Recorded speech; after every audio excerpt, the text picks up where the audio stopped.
every tool produces its narrow mind. The subject I will cover in this video is interested about a book. Like many of the subjects I cover, I will simplify it as much as possible while projecting it on the screen.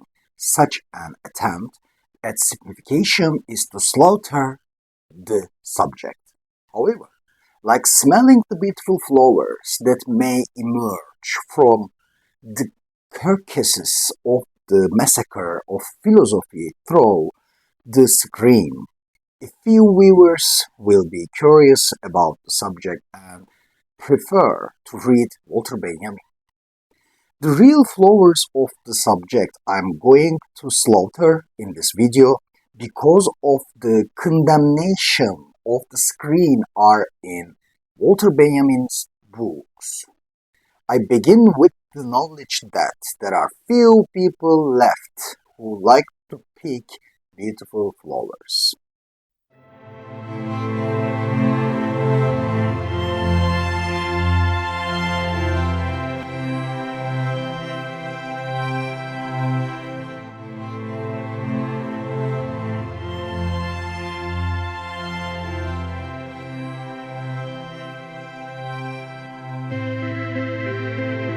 Benjamin is one of the most important philosophers to have thought about modern experience.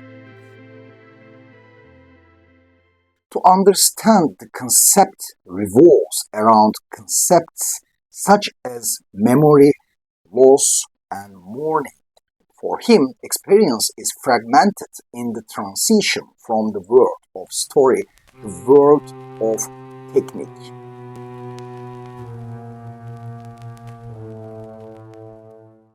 The experience moves from a time when memory and meaning were intrinsic to life to a fragmental set of representations. Right now, you are burdened with a fragmented experience because you have experiences through a screen. If Benjamin were alive today, he would say this is the lowest quality experience. The book is the most prominent tool for improving the understanding and interpretation of experience.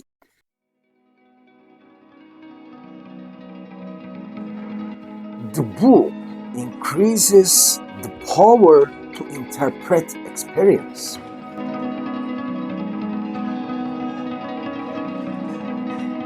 In this sense, we get the following picture when we compare a person who is highly interested in books with a person who doesn't read. A mind that reads has the power to filter experience much more. A non-reading mind, on the other hand, have to interpret the experience with its own judgments and narrow world. The difference between a reading mind and a non-reading mind's conclusions is necessarily significant. I'm not talking about the difference between two different people. There are so many factors that affect this difference. But if we could duplicate the same person and give these duplicates the same life, we would see very clearly the great difference between reading and not reading. The relationship between gaining experience and reading would be much more evident. There is a vast difference between the wandering of a reading mind and the wandering of a mind away from books. Traveling improves everyone, but reading and traveling improve many times more because reading intensifies the experience. Let's expand this simple explanation of mine with Walter Benjamin's understanding of aesthetics.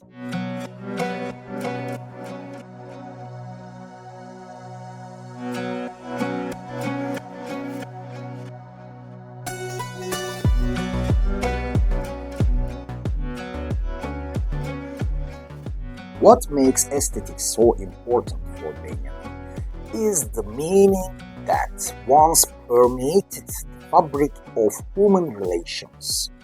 The experience made possible a shared experience of sensation.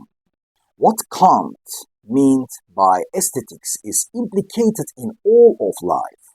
The wild man is the pinnacle of Kant's aesthetic interpretation. In this regard, Benjamin argues that the truth can manifest itself randomly and only temporarily in modern life. Truth is approached in a random and fragmentary way. Screens transmitting moving photographs convey truth in a fragmentary way. For Proust and Benjamin, truth, that involuntary thing as close to human as habit, needs a patient, critical gaze.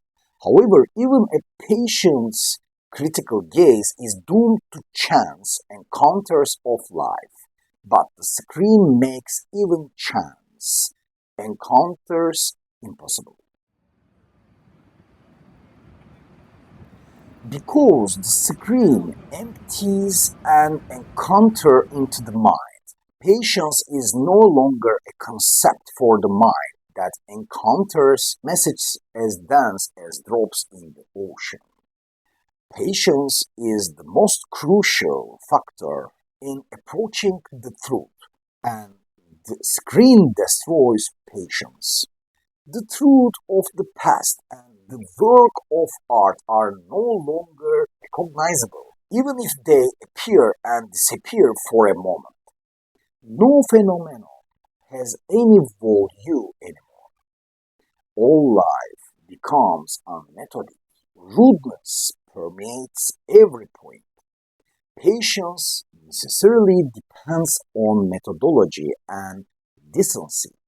Even standing still requires silence and decorum. In the world of screens, it is impossible to pause and wait, to develop a method and patience.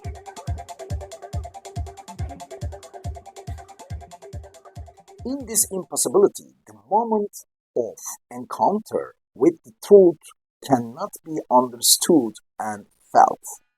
Speed and the postmodern screen life to prevent people from closing on a picture, a document, or the memories that come running when we call them from thinking intensely about them. The speed and flow of time and events don't allow human beings to bear a pattern of life, a fabric of life woven from strong threads. Let us support my comments with Benjamin. According to Benjamin, the work of art reflects the fragility of life and its lack of integrity. Only through reflection can these fragilities be completed, and one achieves catharsis by realizing one's fragilities. For this reason, Walter Benjamin says that the work of art as a fragment of the idea of art can only announce itself in all this fragility of life. It reveals the truth while showing the beauty of nature for a moment. For this reason, a work of art is completed at the moment of the artist's exhaustion and extinction, just as the historian can only relate to the truth of history as a garbage collector. The artist refers to a moment of truth. However, this relationship is necessarily fragmented. For Benjamin, the task of aesthetics is to reposition the work of art in its context through the critic, to reinterpret it with a subversive strategy to change the perceptual artistic order in which truth is sensed. Benjamin places an enormous task on art critics. In his own metaphor, Benjamin's critic is like the Messiah who will come at the moment of redemption. He resembles a prophet who will appear on the day of judgment. He will restore meaning to the actual, real world, transcribe it, and convey meaning. He will restore the lost unity of the world. As I understand it, Benjamin, with his ideas about the work of art and the critic, shows us how alienated modern consciousness is from truth and tradition. Today's screen minds are the most deprived of truth and meaning in history. Technique is produced to supplement deficiencies. Artificial intelligence had to be made in a time of such impoverished minds. In the first half of the 1930s, Benjamin worked on two writings focusing on transforming artistic experience. The main topics of these two works were the work of art and the storyteller.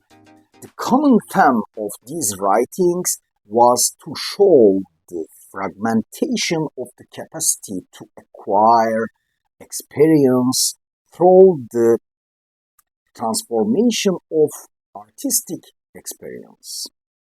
According to Walter Benjamin, the crowds of modern urban life, the object world of the arcades, and the aphasia of soldiers returning from World War I all pointed to the same conclusion: the catastrophic decline of modern life's capacity to appropriate experience. The rupture of the collective bonds that carry past experiences, the ability to distance oneself from everything despite spatial proximity and the indirectness of human relations, relationships that have lost their hollow.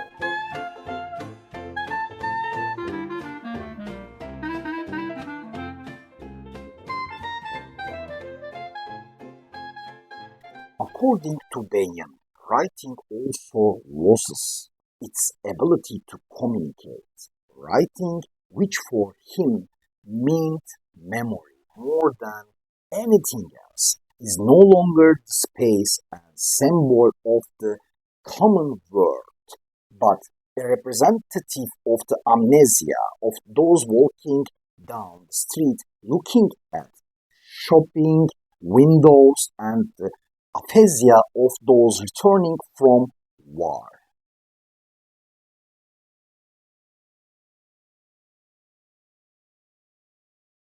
Aphasia, which is associated with a loss of speech, was a common illness of World War I soldiers.